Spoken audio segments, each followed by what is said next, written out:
Please stand for the Pledge of Allegiance. I pledge allegiance to the flag of the United States of America and to the republic for which it stands, one nation under God, indivisible, with liberty and justice for all. Thank you. You can be seated. Right, roll call. Marie Jorgensen, Judy Mayo, Mark Hudson, Andy Work. and Carl should be there. Is I'm Carl- here. Okay, Carl. Okay, good. So we're all present. All right. Are there any additions to the agenda? I have four. I don't know if now is the right time to talk about them. I wanted to talk about Sister Cities, downtown park name, design standards, and branding. Do we do that now or do we wait? I think, if I'm not mistaken, any additions to the agenda have to be for the next meeting. Isn't that correct? I think that, No, you can add them for this meeting. Can we turn his volume up? We're trying. okay, I thought that any Yeah. additions to the agenda from us had to go on to the next meeting. Oh, excuse me. I Wait. hope. Well, we'll check. Yeah, we'll check to sure. Because I was pretty sure that if we had some rearrangements of the agenda, we could vote on that, but any additions Had to had to go to the next meeting. Judy, what does it say in the book? Yeah. It's in here somewhere. And that would be under Robert's week. Yeah. What about the cheat sheet? Maybe some of the cheat sheet.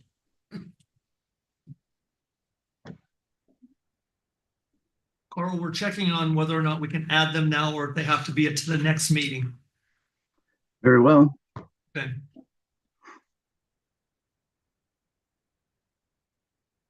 So if on page 3 of the policies, rules of procedure, section 4.2 Right. says staff shall prepare the agenda for commission meetings subject to the commission's right to amend the agenda. No legislative item shall be voted upon which is not on the commission agenda. But you should be able to add if you. As long as we're not doing any votes on any legislative, any votes on anything. Yeah, the next section says that also, like, if you're gonna vote, you need to wait for the next. The time next so you meeting. can discuss it. But we can bring up just issues we want to talk about without. Okay, Carl, could you please list those items you would like added to the agenda, please? Sister Cities, Sister cities, okay, downtown park name, okay, design standards, and branding.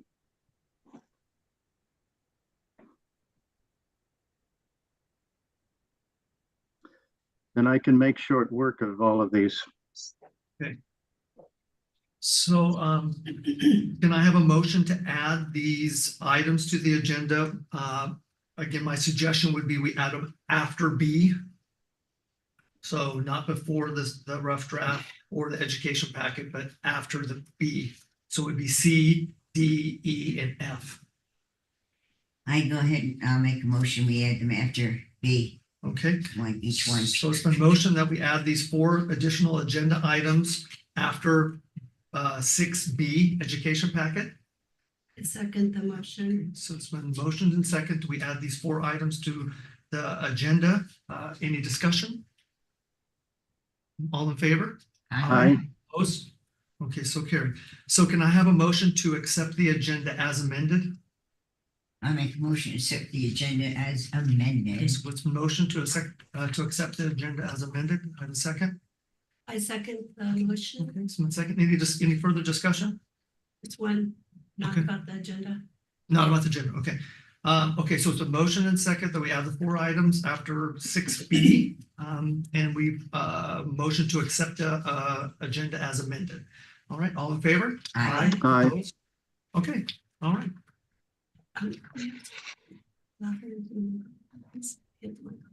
Okay, on our end, are we okay with Carl for volume? Is it on his end? Do we? I've got it as loud as Okay. I can do it without there being feedback Sure. or speakers, so. Carl, we can hear you, but barely. So I'm not sure. If you can move Well, closer to, It's wonderful at this end. I can hear you very clearly. That hasn't always been the case in the past, but it's great now. That's not bad. I can hear him. Can you hear him? Yeah. Okay. All right. I think we got you, Carl. Okay. Good. All right. All right. So interested citizens who would like to speak, please.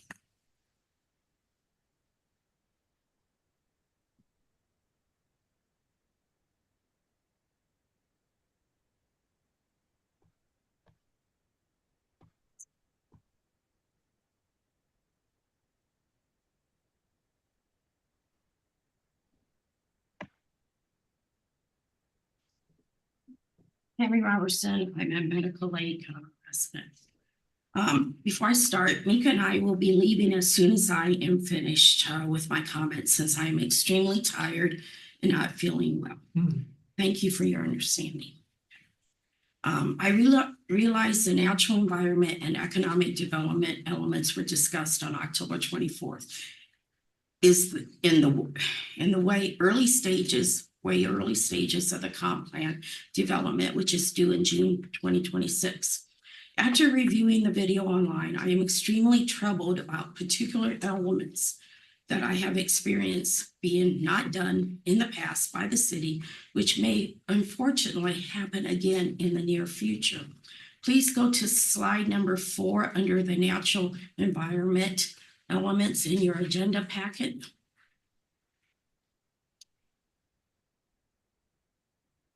By the way, it would seem to be inconsistent for the city to also state they want to be recognized as a good business partner in the development community with this slide.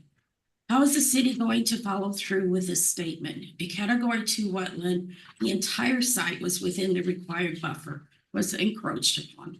Yes, I am aware that the CAO will be updated after the comp plan has been completed and approved. I am praying that the planning commission will add back in the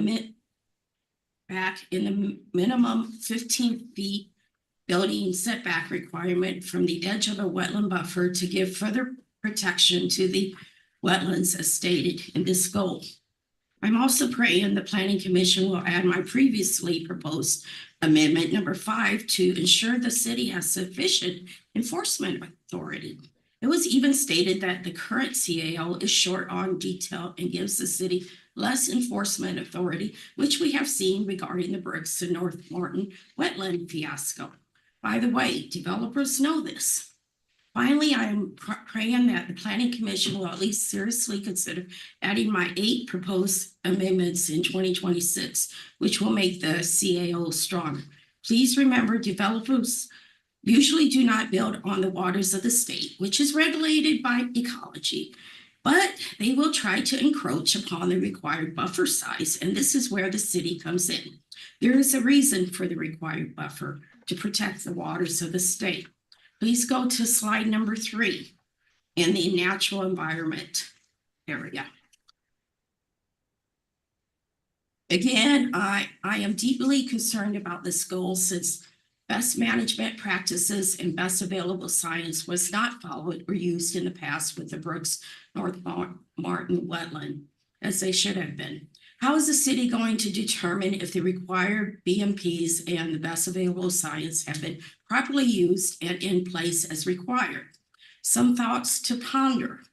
If citizens come to the city with factual information, will the city themselves do the necessary homework and check it out, or will they just take the word of their consultants, applicants who are being paid by the city or developer?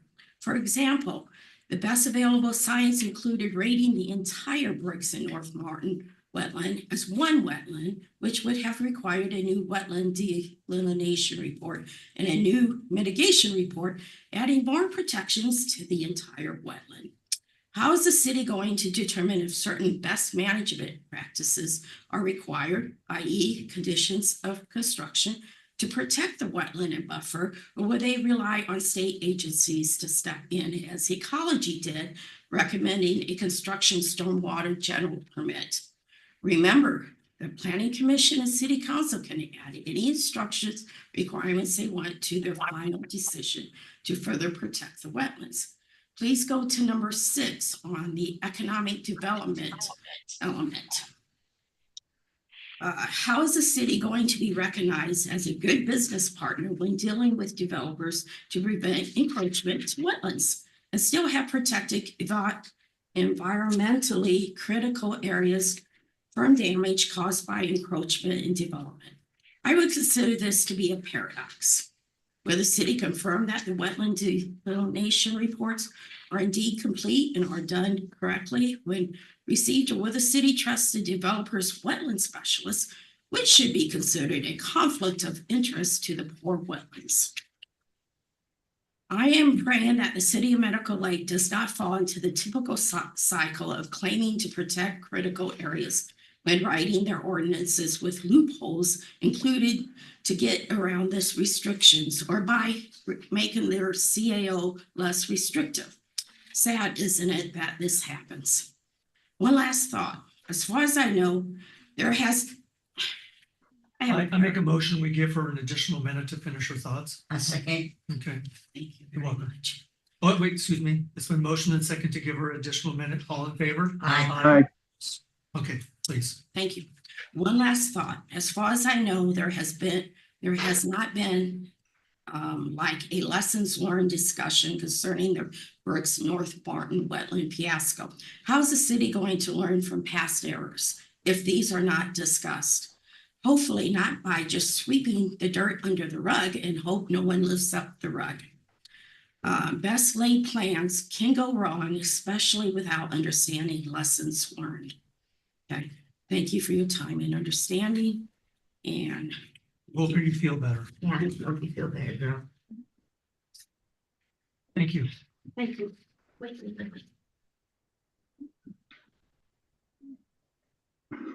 no, you can't say hi. Thank you. Is there anyone else, interested citizens, that would like to speak at this moment, this time? Okay, can I, the minutes have been distributed. Can I have a motion to accept the minutes I've distributed, or are there any amendments to the minutes? There are some amendments to the Okay. minutes. Number one, AI, Commissioner Mark submitted a request for absence from this meeting. That was me. Further down, number 6, Ms. Rodriguez gave presentation, see attached discussion. Commissioner Mark asked Oh. if, so it should be Commissioner Hudson. Okay, And- sometimes. Yeah, so- Yes, when I'm not here, it Six- happens. six, yeah. Commissioner Mark, she wasn't here, Right. so Oh, it should be gotcha. Hudson. Right. Okay, And the same on IB, Okay. AI. Pretty much anytime Mark, anytime Mark is used, it should be exchanged out. yeah, and I think that was all. Is there any other corrections? So under 6, we approved the excused absence, but then her name was listed. Number 1, 6. I, you approved. Yeah, so we approved that, and then any Commissioner Mark notations on the note should be Commissioner Hudson. Okay. Any other corrections? I make a motion, we accept the minutes as amended. Okay, it's been motion, we accept the minutes as amended. I second the motion. And second, any discussion? All in favor? Aye. Opposed? So carried. Okay. Yes.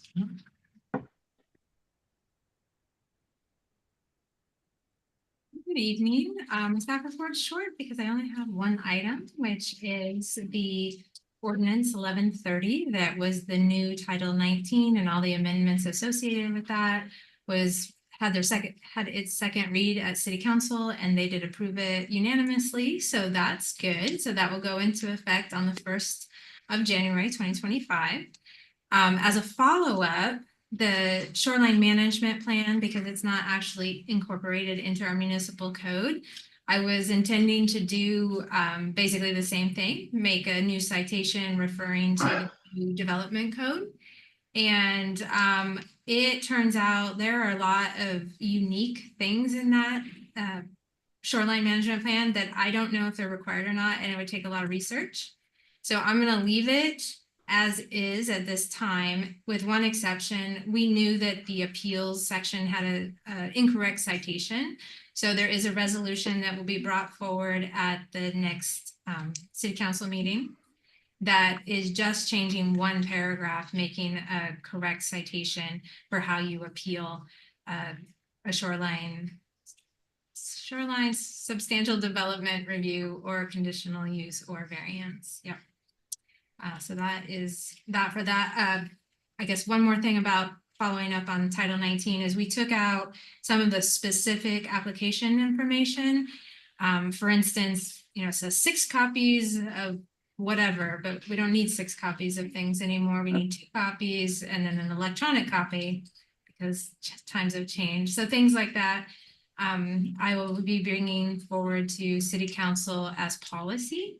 So that will direct how our applications are handled instead of having all those bits of information in our municipal code that are likely to change as the city structure, technology, and things like that change over time. So that won't make it in this next meeting, but the second meeting in December for City Council, hopefully. And you'll be seeing all new application information. I made some timeline guides, kind of like a flow chart for different types of reviews. And we're having a gal in the office help us make those a little better, easier to read. So all these things are going to be available with the new year on our website. We can certainly hand them out paper copies if people come into the office, but hoping to have all that information available with the new year. All right, thank you. Yes, might as well just stay there. Yeah, I was over here.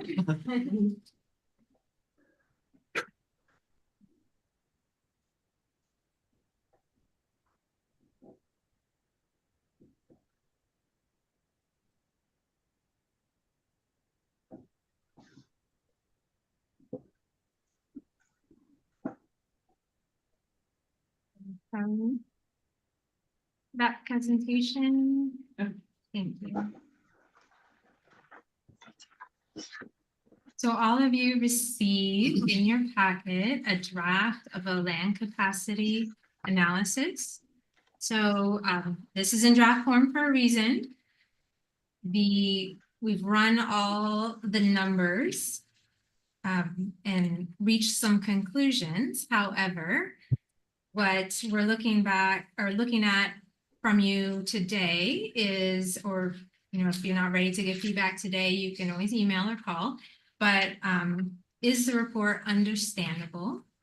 What is needed to help it be useful and understandable? For instance, graphics, maps, things like that. Like what would make this more understandable, not only to yourselves, but the public? So the land capacity analysis is somewhat the basis for many things in our comprehensive plan. So it's important that it's understandable. So I know it can be a little dry and complicated, but we want to try to present it as best we can for the public.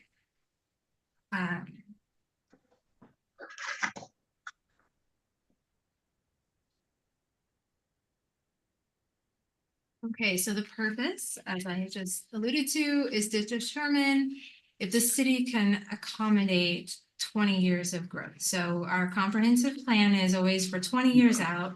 In this instance, because it doesn't get adopted till 26, it's for the year 2046. And we talk about accommodate 20 years growth. That is referring to the population and housing allocations that we receive from the county. So in this information, you won't see any comparisons to what the county has allotted us, and that's because those numbers are still a little in the air. So we got some initial numbers. I think it was 244 new residents and like 179 housing units. Those numbers don't work out that well if you think about how many people live in a household, but so those were some initial numbers, but the county hasn't adopted final numbers, and I'm part of a technical advisory committee where we talk about these things and we're kind of working through things because Medical Lake has some unique issues that we've talked about a little, I know, and we'll talk about again tonight. So when we talk about can a city accommodate growth, so the answer could be that yes. Right now we have the land and our zoning code, when you look at development standards like density, we can accommodate what we have been allotted. If the answer is no, then you look at your zoning code to see about regulations, like is there something that's appropriate to be changed to allow housing in a different manner, you know, more innovated, density, but not in a sense like let's just cram more people in, but do we want to give more opportunity for different types of housing? For instance, accessory dwelling units are in our future. So that's something that, you know, we're going to talk about again.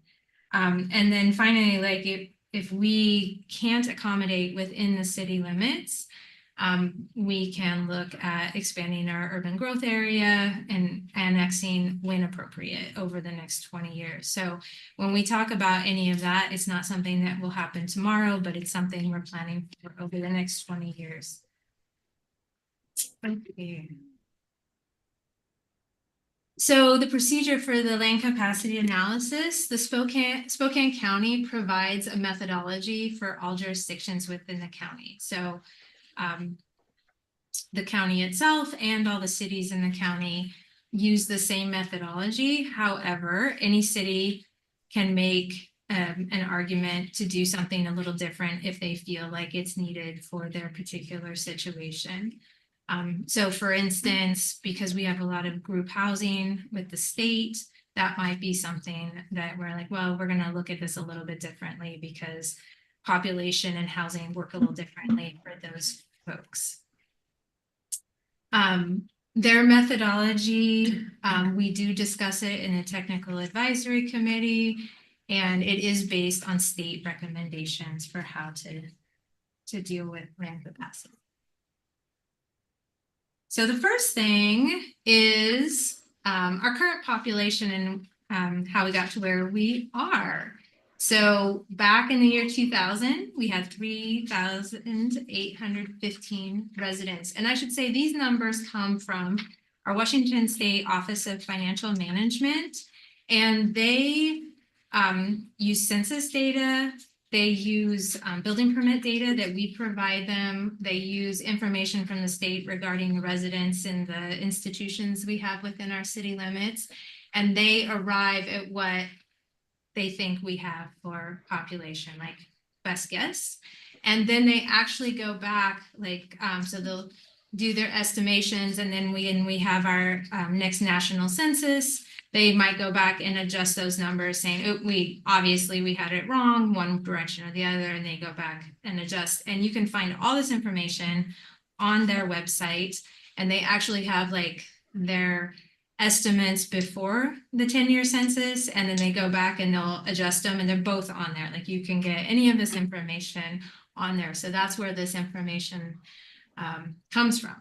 So there's a couple of significant items on here, and I realized that there's an error. Something got moved around. So I apologize. It says on the left, the Westlake Village was removed from our population numbers. It's in the wrong place. It should be over where the 5,060 is, that little dip after that, because it was the year they were counted in 2010 and they were not counted in 2011. The folks that live at Westlake Village. Why did the state change their mind on whether they are included in our population? You really have to ask the state that question. We have asked. The answer is too difficult. I mean, these folks live there permanently, but they're treating it as a place that people could come and go from. So it's not a residence, but you'd have to get their detailed definition. It's a little bit confusing for myself. The other item on the far right is the Gray Fire. We temporarily lost 55 residents. Most of those are coming back. We've already had, it's in the upper 40s permits for houses to be rebuilt, and many of them are even final. So we're going to get that population back, minus like 1 or 2 houses.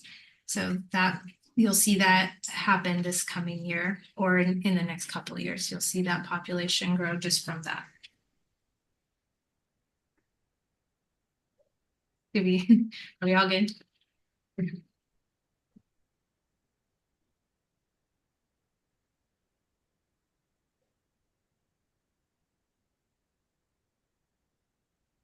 Is it because she's, Question, do we?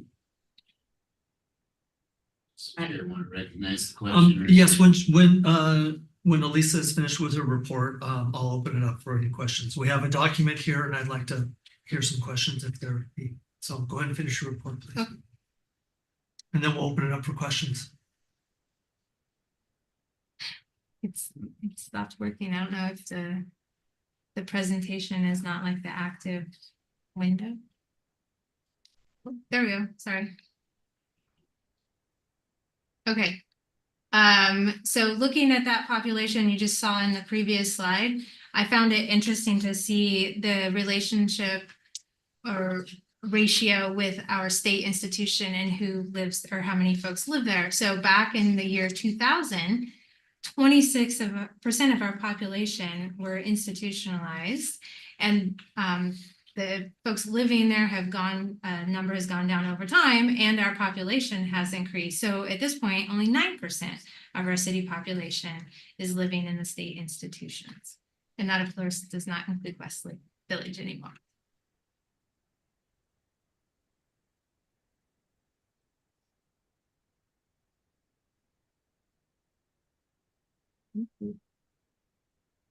There you go. Okay, so I had mentioned the allocations we get from the county. So they are choosing to look at the years 2010 to current. And the problem with that is we lost that chunk of population that really didn't move away. They just quit counting. And that makes us look like we don't grow. And so if they had taken a larger segment, say back to 2000, you would see a lot of growth. But because they chose that small window, they're only allotting us a small number. So this is the 244 residents. So you'll see like it's pretty flat line. We are hoping that this is not final numbers. We will be arguing to say that we can accommodate more people want to live in Medical Lake. So don't have an exact number, but we don't think that this is really a good representation of the future of Medical Lake.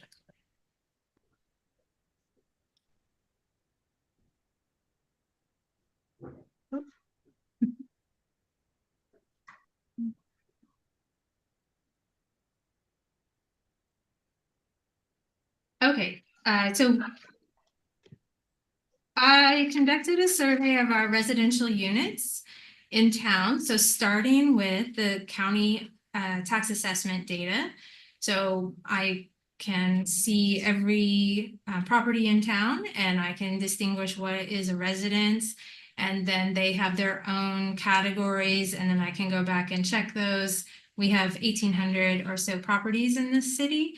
And we have also 1,828 residences. So that's not just homes, that's apartments, duplexes, et cetera. So residential units. And I have verified either in the field or information that we have, say, building permits for an apartment complex, how many units, because that information isn't always available from the county. So you can see the larger blue portion, mostly we have single family residential, 71% of our units, but we have a big chunk, 18%, 331 middle housing. Middle housing refers to duplex, triplex, fourplex. And then finally, we have apartments, 204 apartments at 11% of our total. So this is just interesting and how we look forward because the state is mandating that we provide a range of housing types. And we have a good start because some small towns don't have that middle housing or the apartments, but we have a good mix of housing.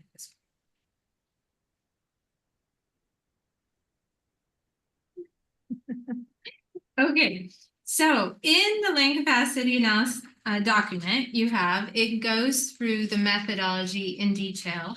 that is spelled out by the county. So their document, you can probably even Google it and find it online. They have a document that goes through all the steps of how to do the methodology. So basically you determine what properties are either vacant, partially utilized, or underutilized. And the difference between partially and under is partially is generally a piece of land that's residential that you would divide into individual lots, whereas underutilized is a property you wouldn't necessarily divide, but you could do more on that property. So it could be a residential property that has a house, but it's in a zone that allows apartments, and so you could add several more units to that property.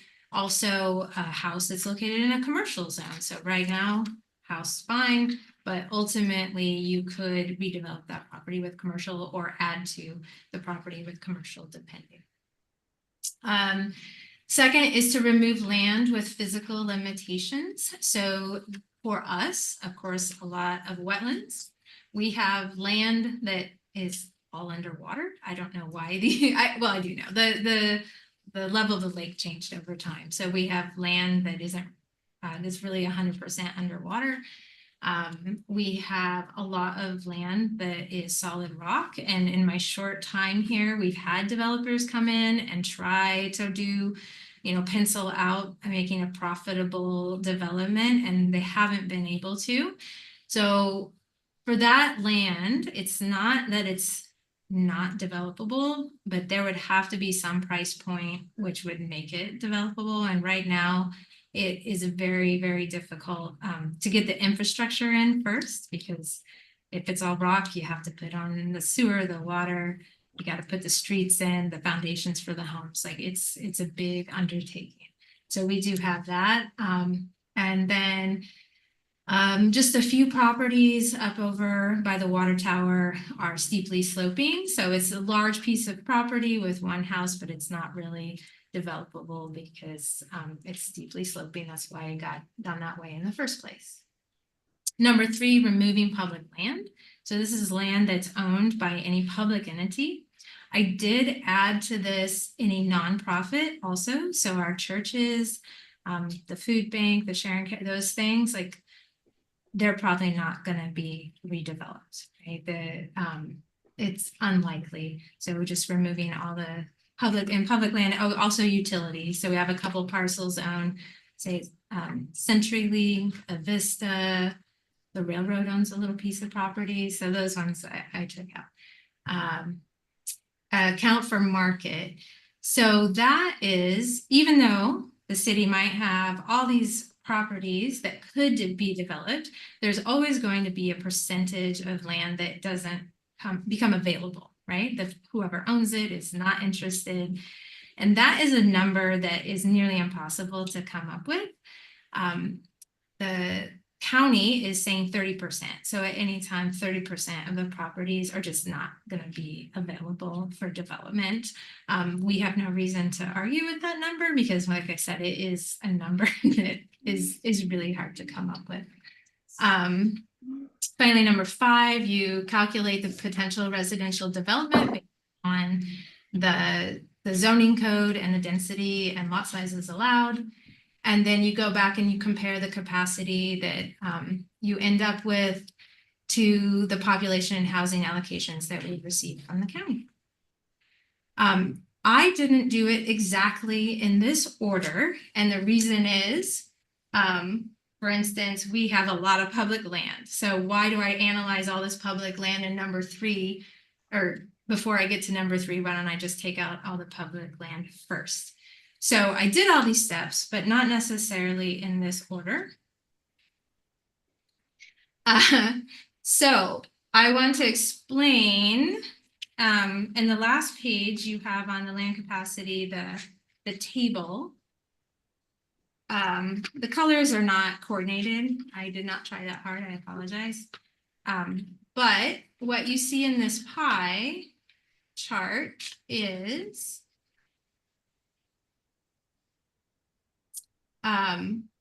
the circle represents all of the land in the city, and then the segments are those categories that you see in the table. So 64% of our land is publicly owned land, mostly by the state, of course. That's the large blue, the 64%. Then 14%, which is, I guess that matches. Wow, actually the colors match up. That was a happy accident. Okay. So the reddish color, 14%, that's built out land in the city. So that cannot be further developed. 10% of our land is encumbered by some kind of environmental issue, or potentially the size of the property, like the property is too small, too narrow, something like that. Like we have some strange little pieces of land here and there, those just get removed. There's no way. If they're not adjacent to something that's developable, they're just not really developable. So 10% there.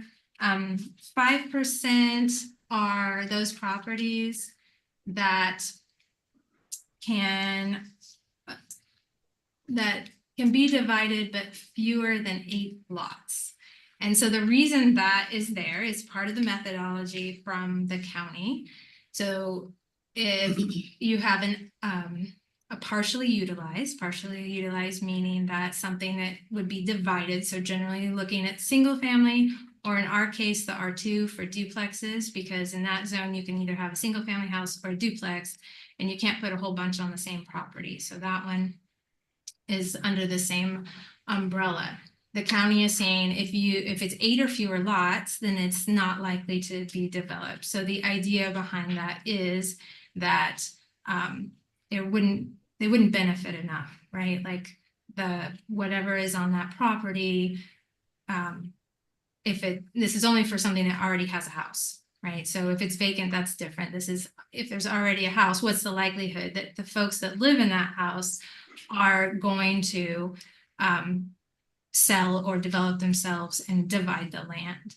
And so that number, that's how that number is arrived at, is that it's unlikely, or less likely, I should say, that you're going to use your own property. And how they arrived at the 8, I don't know exactly. And so that leaves the 7% of the land in the city of Medical Lake is developable, meaning it's vacant, it's underutilized or partially utilized. And it does correspond with the chart or the table. So it includes commercial and residential. So that is the 139 or almost 140 acres of our city is the land that likely to be developed using this methodology. So since residential is the hotter topic,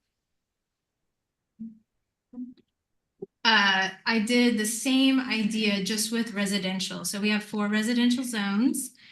You can develop residential in commercial, but there's no way, you don't have to. So there's no way to know, what to expect for those properties. So this is just residential zones. So once again, the dark blue in the top right, the 11%, that's public land, gets removed. Built out. So that one is property that is already developed at its full potential. The green is the physical limitations. So once again, a property that's completely covered by water, completely covered by wetlands, completely rock, or steeply sloping potentially. Then once again, the less than 8 lots is removed. And so that leaves the 15% of residential land is possibly developable.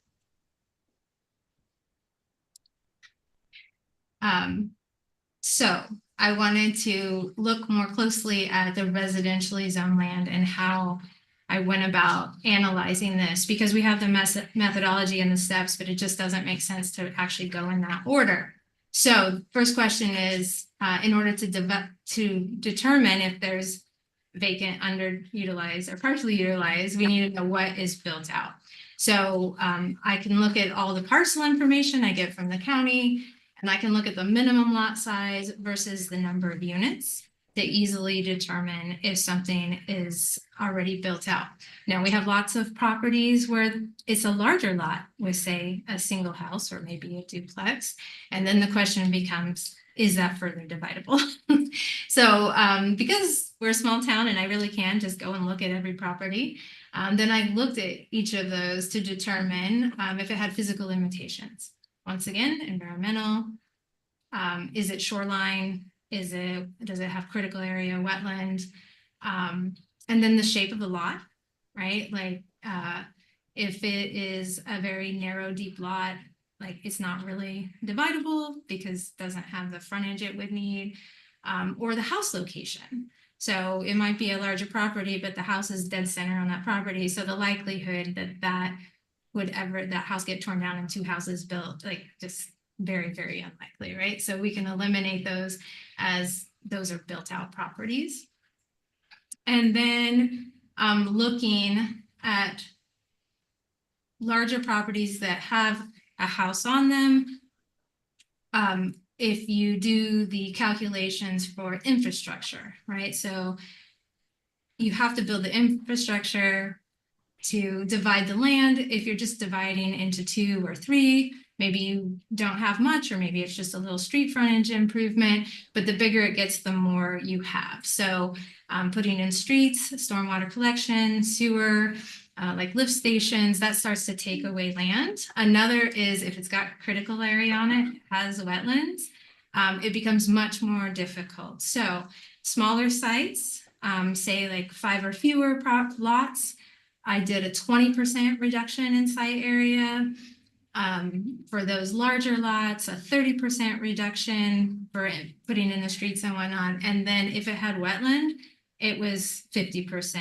And we have seen that in our city, like that is about what the development is possible when you have wetlands and their buffers and all the streets, because now the streets become a little more difficult. You know, they got to go around everything. So it is about 50% of the initial size of the property for how many lots actually can be developed. Okay. Okay, so now I've taken away all the built land, and we have the vacant, the partially used and underutilized, and went through that same procedure that I just described, right? Looking at each property.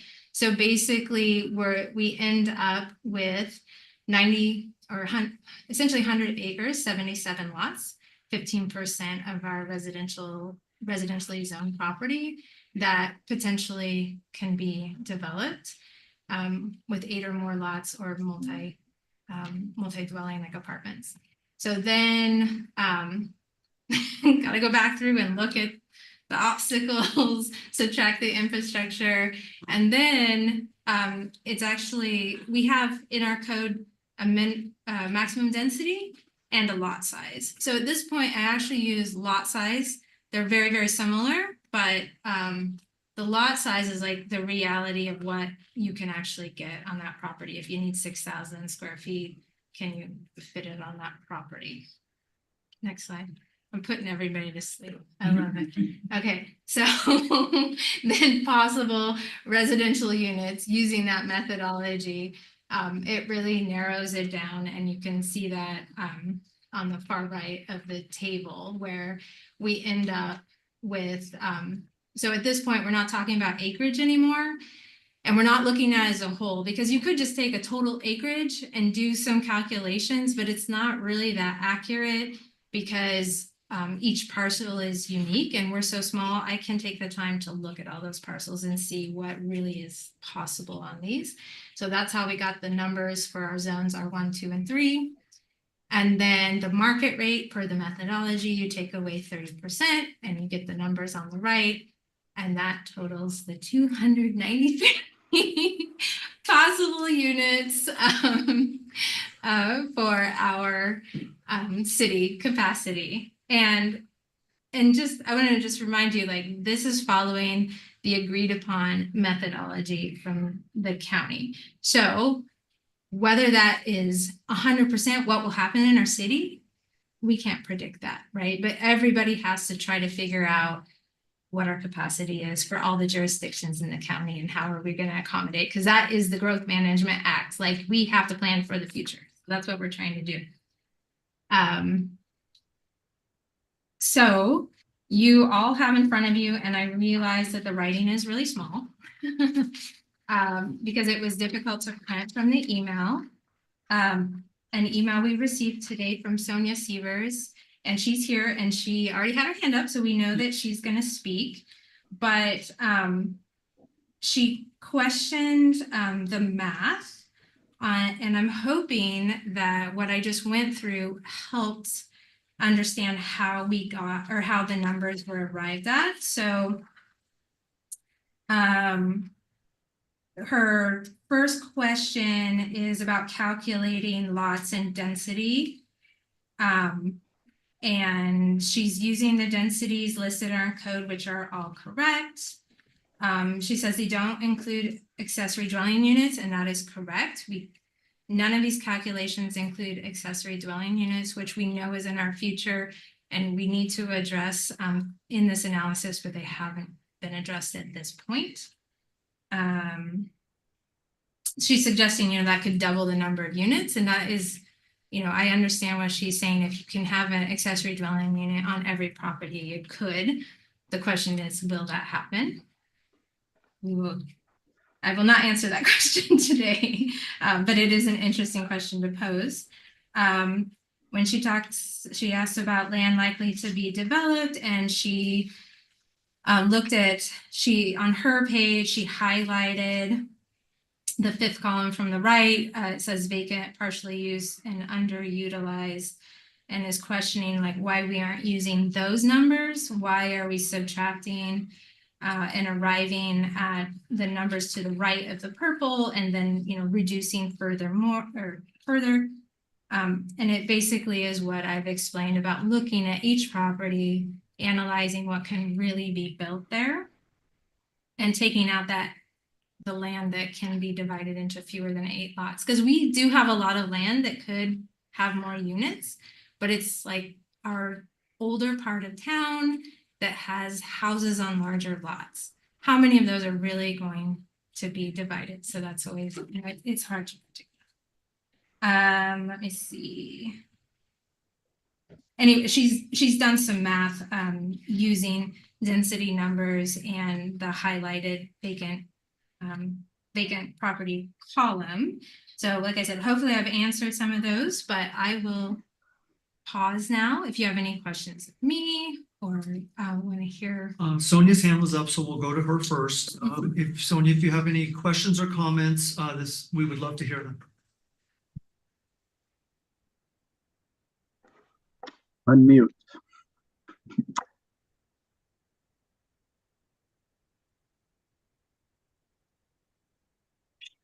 Sonia, if you would like to have any questions or comments at this point, we've looked over your document and we would love to hear from you.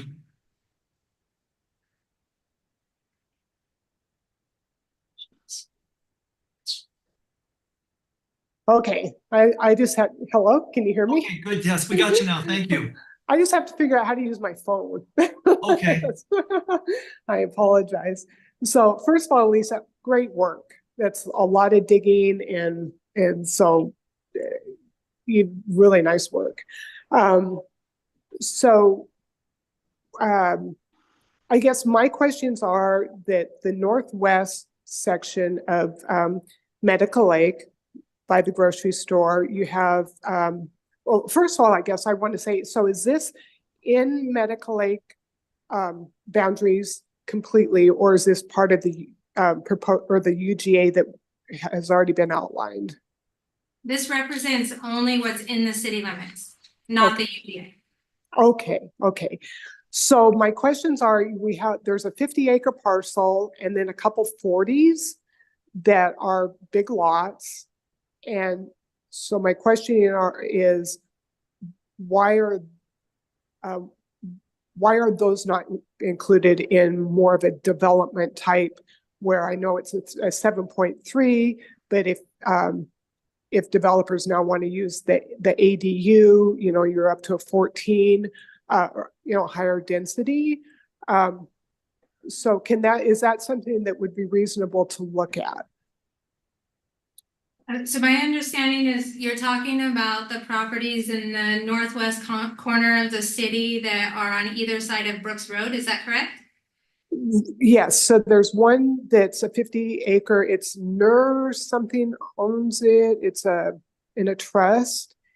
And then there's a 40 and another 40 on both sides of Brooks. But and then I know Kewens own land in there, and they were interested in developing, and some Brallops and some other people who own property. It's all vacant. So it's not anything that would be a house and then you're gonna infill. It's all vacant property. So I'm just wondering if it might be pragmatic to look at those properties as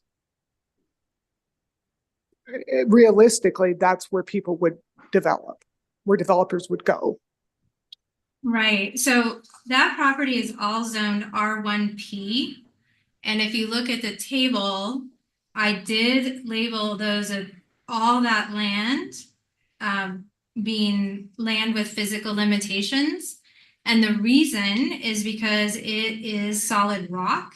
And we have had those, not all of them, but we have had property owners come in with the idea of developing, and they haven't been able to pencil it out because the infrastructure would cost so much to basically blast rock to put in infrastructure. We've also had inquiries south of that because if you look at our map, you'll see several smaller properties basically in the curve of Brooks Road that are vacant. They were platted more than 100 years ago, and even though those properties already exist, even a developer that was trying to put together, say, 36 lots could not make it pencil out because you have to put the water and the sewer in, you have to bring in the streets, you got to pave the streets, and it's cost prohibitive. It is time. It doesn't mean that it will never be developed. It's subject to the price of development and the price of housing, and if they can make it work for them. But at this time, it just hasn't worked out. And so we don't feel like we can count on it. It's been in the city for 100 years. It hasn't been developed in 100 years. It may, but we don't feel like we can count on it as getting developed. Did that answer your question? Yes and no. So any properties that need to be developed, you're going to have to run water and sewer and put roads and so on and so forth. I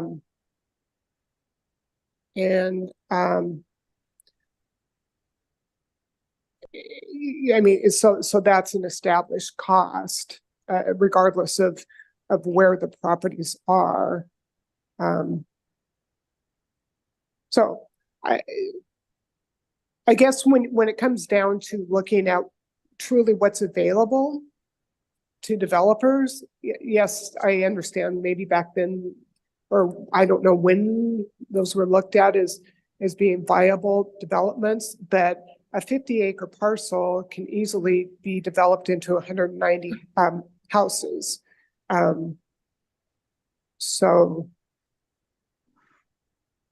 anyway, those are really my questions. Is mathematically, is there actually is more opportunity, and I don't know. I guess that's just my question, is that's not added in. I mean, I think transparency, you look at this, the UGA, and you're not identifying, okay, this is going to be less expensive for a developer, or this is going to be more expensive for a developer. It's truly what is available. Does that make sense? Right. Because it can be developed. So now I don't know, is Medical Lake interested in adding property into the UGA that's less expensive for developers to develop? Is that kind of the goal? Is that their true north? Or is their true north to just identify what's available for the UGA? Right, at this time, it's just looking at what we have in the city.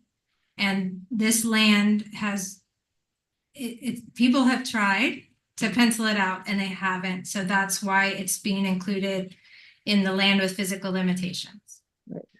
I would just propose for, I don't know that Spokane or Cheney or any of those areas, that they exclude properties that are in the city limits, based on the thought that it may be expensive for a developer to develop. I just don't know that that's part of the urban growth management plan to identify this is property that can be developed that's in our city.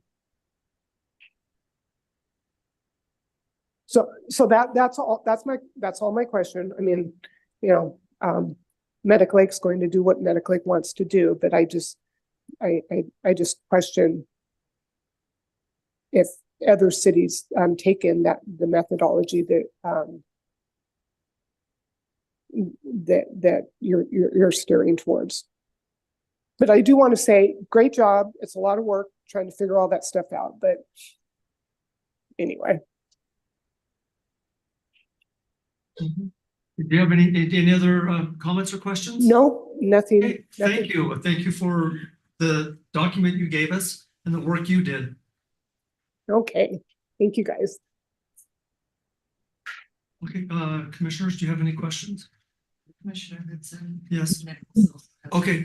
I see a do. hand. Okay. Nichols? Okay, just a second, Carl. We have a Sure, citizen who has a That's question. good. Okay. I can't see her name. I'm not sure where it is. Diane Nichols. Diane Nichols, did you have a comment or question? Oh, I can't hear you. She just muted herself. Okay. Sorry, There technical we go. difficulties got for you. me too, trying to unmute. Okay. I apologize, I had trouble connecting tonight too, so I missed the first part of this. So if my question has already been covered, I apologize. As you're looking at the urban growth, and this relates to previous comments by Sonia, are we taking into account water usage?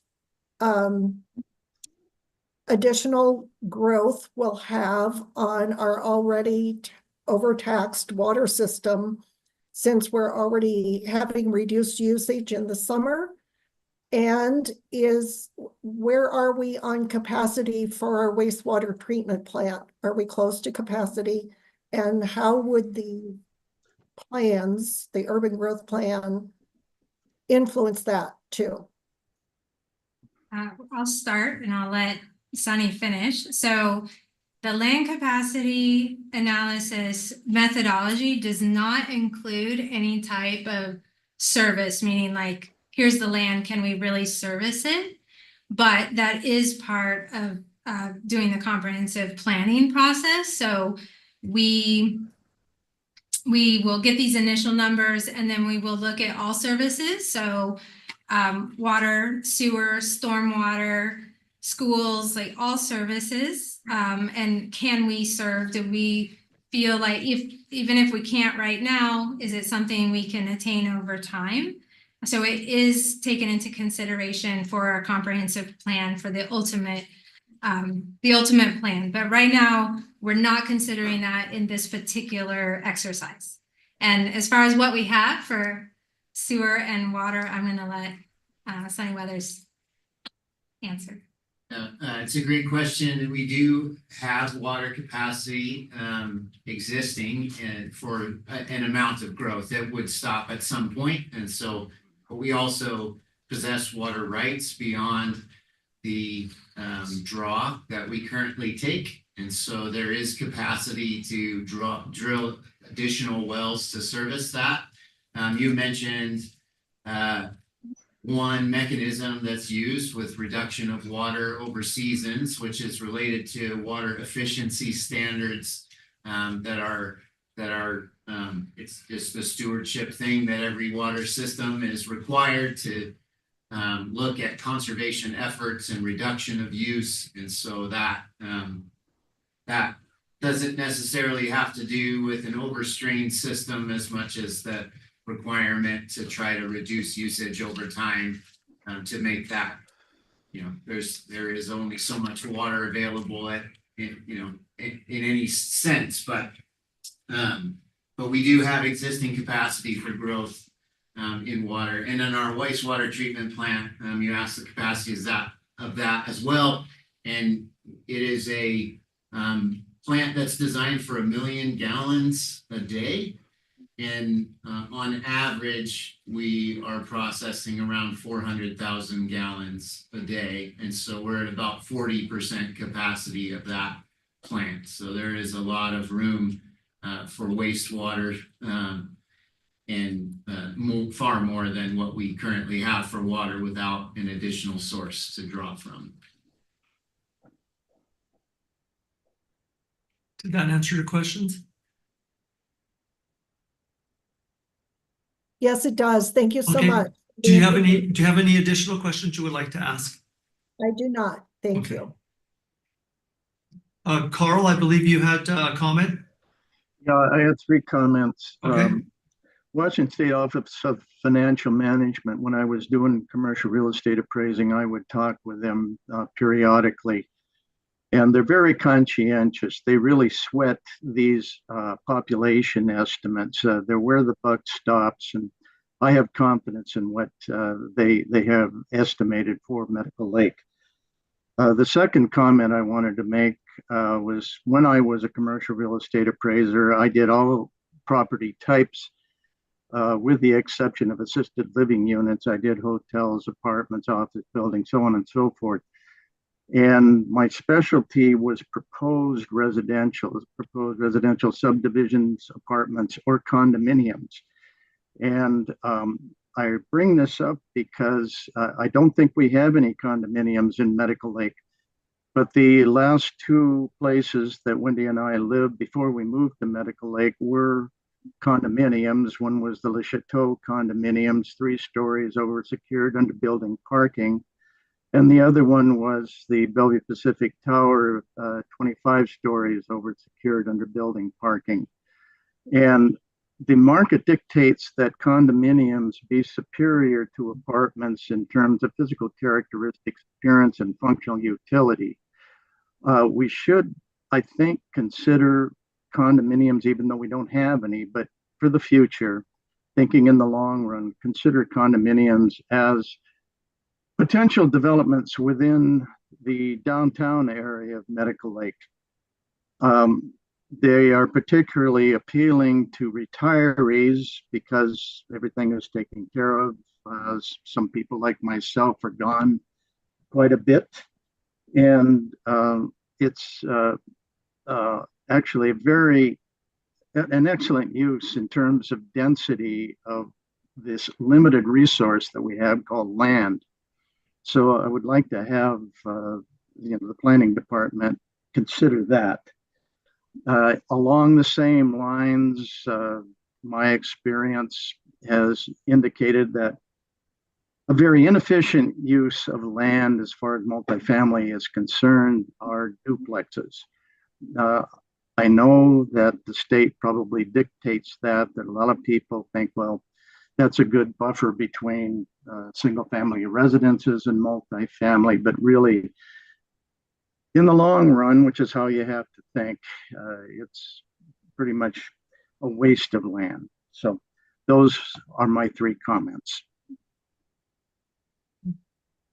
Commissioners, does anyone else have a question or a comment? Anyone else on Zoom have a question or comment before we move on? Thank you for all of your comments and questions, and hopefully they're answered. Feel free to contact the city if you have any other questions. Okay. So, education packet. Education. Yay. Finally, I'm not gonna say, let's put it on till next month. We got the final draft and we Roxanne a big thanks, man. Thank you. She saved us a whole lot of work in that. But if you guys would just review it, take it home for the month, kind of look at it, review it, see if you got any suggestions, ideas. I don't expect you to read the whole big thing. But it covers just about any question that may come up for new people coming onto the commission and what the rules are and what we do and all that good fun stuff. So if you guys would just, like I said, review it, see if you got, there's a few pages that are crossed out, don't review them. And we're good. Carl, would you like us to either mail you a packet or can you come pick one up at the office? Yeah, when I'm back in town. He's out of town. Oh, okay. Would you like us to mail it to your house? Yeah, that'd be good. Do we have his address? Oh, yeah. Okay, we'll do that. Thank you. So your recommendation is that we, next, meeting, put on the agenda to approve it? Right. Hopefully we vote next month and we're done. So if we could add that to the agenda for next month, please? Right, okay, that's it Okay. on the education packet. Great, thank you for your work. Thank Yeah. you. Thank you for your work. Carl, you wanted to mention sister cities? Yes, thank you. I made a pitch to the city council about having a sister cities program. I also we talked, Judy Mayulianos and I talked with the mayor a little bit about that. I mentioned the three, Pitlochry, Kauai, and Cabo San Lucas. The mayor thought that a better alternative from Kauai would be Lahaina, in as much as on August 8th, 2023, they had a big fire. And then on August 18th, Medical Lake had a big fire. We had 10,085 acres destroyed, and from what I've read, 265 homes. Lahaina's was worse. They had 100 people were killed and $7 billion in damage done. But in a sense, what it has done is given us something in common. So perhaps, when we do get to the point where we're serious about pursuing sister cities, we think about Lahaina instead. Now, having said all of that, we're nowhere near that point. In order to have a sister cities program, I have to be able to sell Medical Lake, and really at the present time, no offense to anybody, but I don't have anything to sell. Eventually that will be the case, but we'll just kind of put this on the back burner for a while. The second thing I wanted to talk about was the downtown park name. In our last meeting, I gave reasons why I thought that Coney Island Park was silly, but and I thought maybe Lake Street Park or LaFay Park might be more appropriate. But I, at this point, kind of like to turn that discussion over to Commissioner Mayulianos.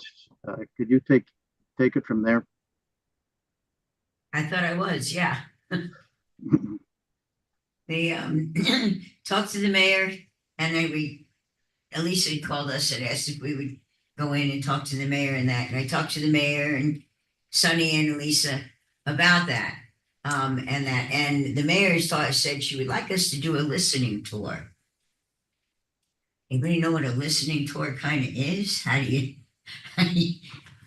not quite sure what she wants with that, but she'd like us to do a listening tour about renaming the park and that. That's pretty much all I've done so far. I mean, we've only talked about it a little bit, and I wanted to get the education packet done in that, and stuff. So I figured I would start working on that and see if the town wants a new name for the park and everything in January. I don't see a rush on it. If you want to work on it sooner, cool, but I thought January would be good, find out what the town wants. If they want to rename it, we can do the contest. I'll head that up and everything and that and stuff, but that's pretty much it's such a basic level, there's really not much to say about it. Yeah, January is fine with me. All right. So we'll do that. Okay, so please add to the January meeting, the downtown park name for the agenda. Right. Yep, that's all I have to say on the park thing for now. Did you have a question? I think listening tour is that you just go maybe randomly as you walk, run into someone and say, what do you think about the name of our park? And that's what I figured too, but that's what I do all the time. So I wasn't sure if you may do something more or, Well, I don't Or know, not. Cindy probably knows. and I asked her, but we got off on a different subject and it, Yeah, I'm happy to clarify that too, that essentially the mayor is going to be doing a listening tour in 2025. And okay, that this subject is something that she would like to ask the community about. And it is, like Commissioner Mark was saying, this will, let's go and listen to people at the grocery store or listen to Nice. people at the coffee shop or just be available where people are. so I need everybody else to do that too, because I do that all the time. And we often, as it goes, we hope for people to engage with us in our environments and we get the crowd that we get that does that. But there's a large crowd that doesn't do Right, that. And so right. meeting them where they are and listening to what they have to say, bringing the topics to them, that's the intent of the listening tour.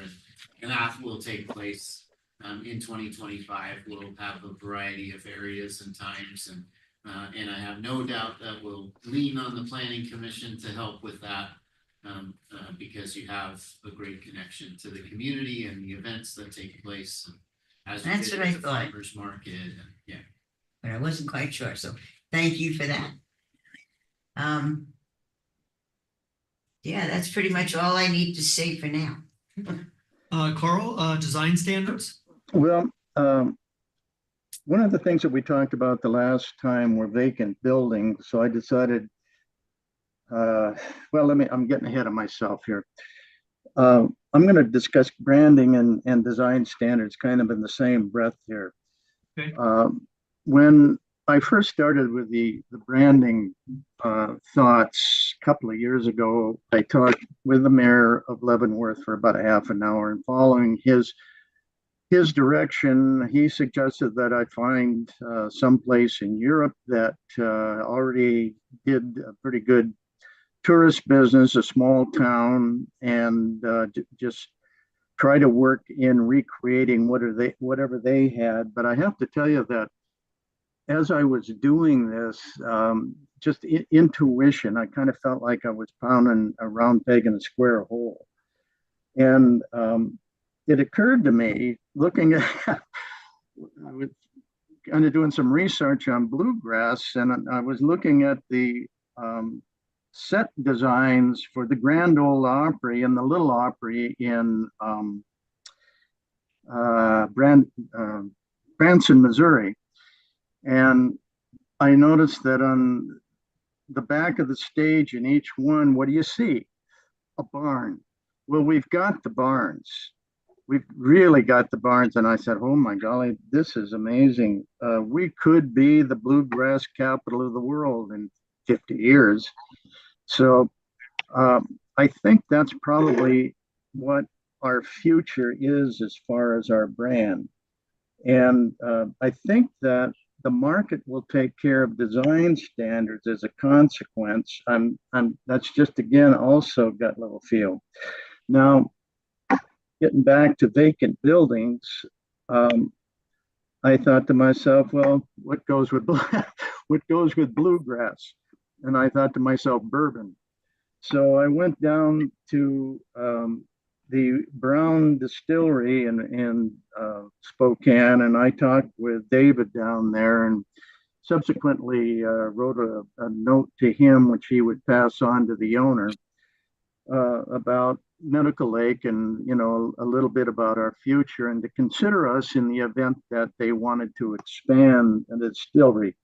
When I get back into town, I'm going to do the same thing with the Dry Fly distillery also in Spokane. But anyway, I'm trying to find businesses that would kind of fit with what we, or I at least, conceive to be the future of Medical Lake. And I wanted to also, I was looking at buildings where bluegrass is big, predominantly in the South and Midwest, and there's no consistency there. So, we can pretty much do our own thing. But I wanted to read a list of some of the events that occur in other small towns in Washington state that contribute to their image. Enumclaw has the Pacific Northwest Scottish Highland Games and Clan Gathering, which they've been doing for 75 years. And that is their claim to fame. Leavenworth, of course, is the Bavarian village concept that was started in 1962. Winthrop has an Old West theme, but it also has an R&B festival. I didn't know that, where they do stuff by B.B. King and Smokey Robinson and so on and so forth. Walla Walla has the Wine Festival, the fall release weekend, and the Grenache Fest. You can even get French lessons. Edmonds, I grew up in Edmonds. Edmonds has had the art festival going back to the 1950s, and the town has an arts plaza and an art museum. Edmonds is all about art. That's what their brand is. But Connor has a daffodil festival and guitar festival. Linden has the Northwest Washington Fair and Performing Arts Guild. Friday Harbor has a film festival. Puyallup has the Washington State Fair.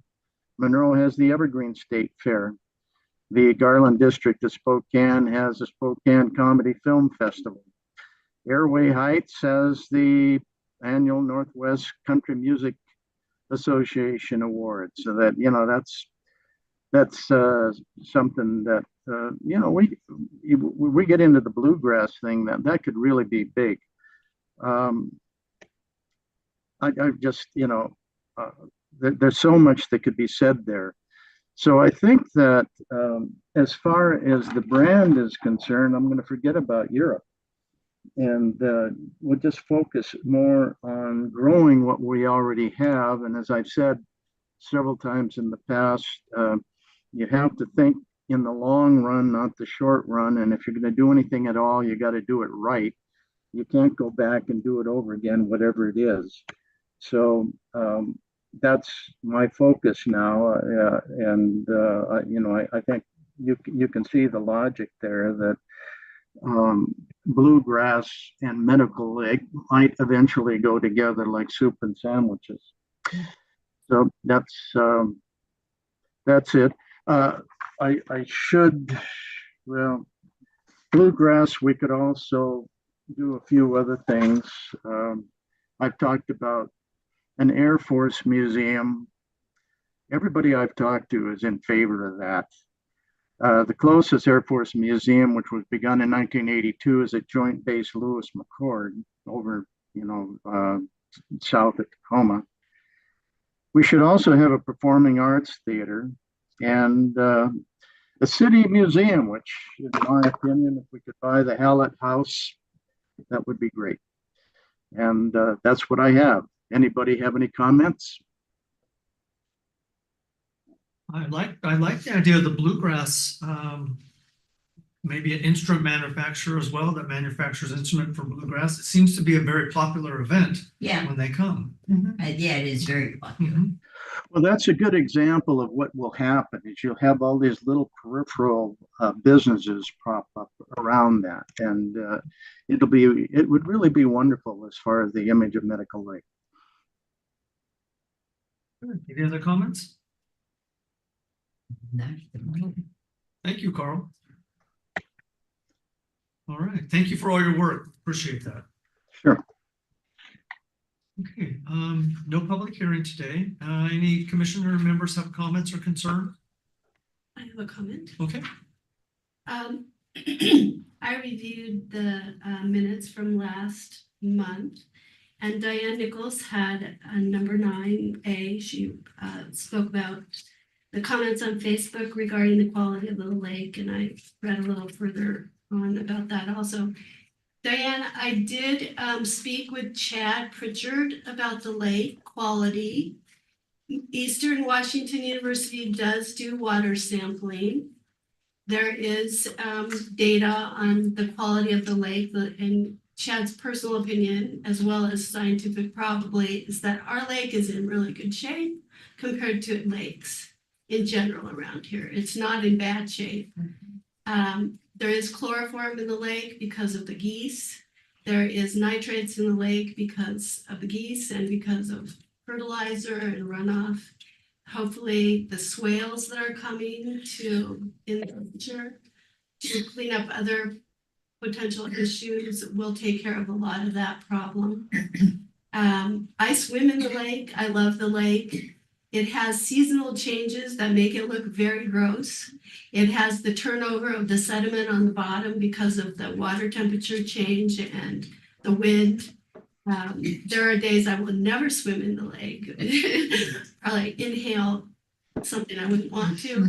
But there's also, it's a very alkaline lake, so it blows, the wind blows hard. It develops a lot of foam around the beaches and the sides of the land that can be white and it can be speckled with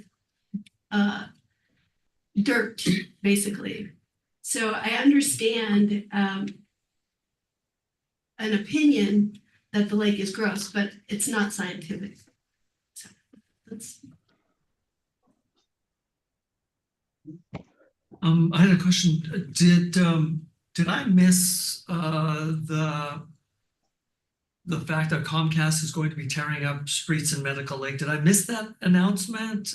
Because I don't remember getting one when they're tearing up my front yard. So it is in the newsletter that went out that, Okay. and they, their contractor was putting door knockers out as well. So we've used the channels that we normally use to try to get the word out that Comcast would be coming through. So I failed to. Okay, well, I have third party in case they've messed up with my sprinkler system, so. Sure, and that is, it's a great concern that is shared, I think, from you and some of your neighbors as well. And just rest assured that the commitment that that company has is that they will make right anything that is made aware to them in the new season, because as time goes, this is not the best time of year for that work, but it's the time that it was made available. I'm not opposed to the project. I just didn't know it was coming that, surprise. Foreman was very good. He gave me a business card and said if there are any issues in spring, if your sprinkler system, that they will fix it. It's happened to him before. It's not foreign to them. So, okay. Mark, one Yes. more comment. Sure.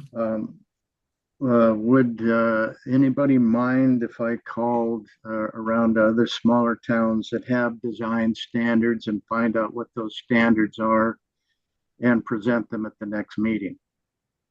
Go for it. What was that? So he asked if we would support him calling other smaller cities and see if they have design standards and then report back at the next meeting. Sure. Okay. Yeah. Yes, Carl, that would be a great. Sure. Great. Can I have a few comments? Sure. First of all, thank you for all you did on the lake. Oh, All that, like, looking up all that work in that, thank you, and stuff. I did not, they had kind of requested that I brief the council about what I was working on with the thing, but I didn't because I've only taken 2-3 steps. I figure I'll do that in January when we get it started and get it working and that. Also, let's see.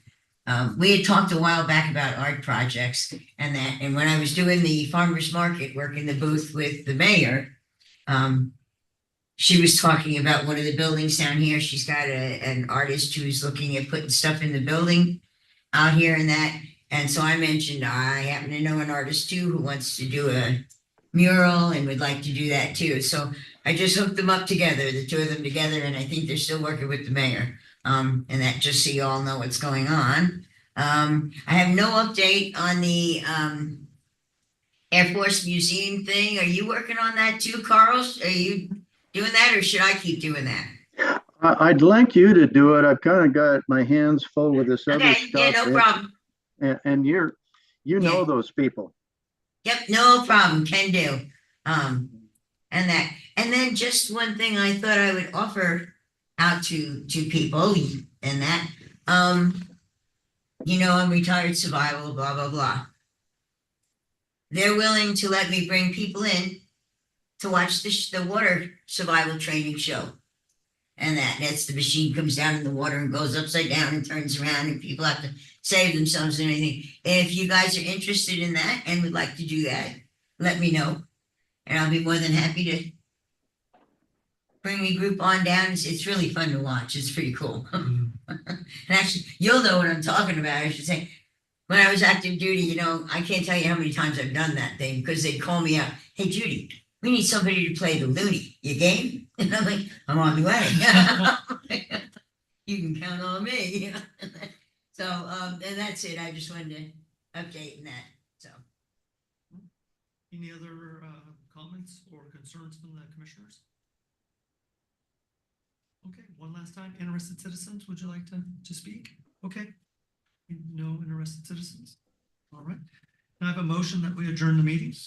What? I'm sorry, what? Oh, wait a minute. I'm sorry, I apologize. I rescind that statement. Okay. Yes, Diane? Sorry again, technical No, fine. difficulties. I just wanted to say thank you to all of you for your hard work. Thank you to Commissioner Marks for following up about the lake. I appreciate the information and just all that you all are doing. You're doing a great job. Thank you, Thank you. Diane. All right. Okay, so any other comments? Okay, then I have a motion. I that we make a motion, we call it quits and go home. It's 6:56. I second the motion. It's been motion second that we adjourn the meeting. All in favor? Aye. Opposed? All right. Thank you. See you next month.